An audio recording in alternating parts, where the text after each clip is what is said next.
নমস্কার বন্ধুরা, আজ এসেছিলাম ভেলোর শহরের বাসস্ট্যান্ড থেকে পায়ে হাঁটা সামান্য দূরত্বে টিপু সুলতানের বানানো একটি মন্দিরে।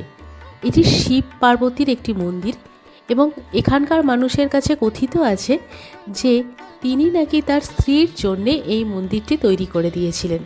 তার স্ত্রীর তার কাছে একটি আবদার ছিল যে একটি শিব মন্দির তাকে তৈরি করে দিতে হবে, আর এই কারণেই তিনি এই অপূর্ব সুন্দর মন্দিরটি তৈরি করে দিয়েছিলেন।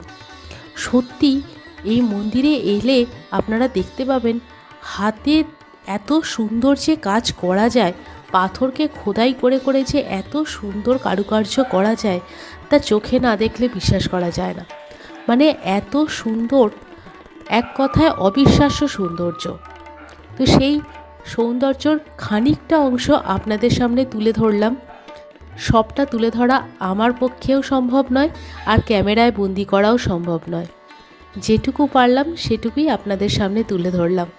অবশ্যই আপনারা আমাকে জানাবেন যে আপনাদের এই মন্দিরটির কারুকার্য দেখে কেমন লাগলো।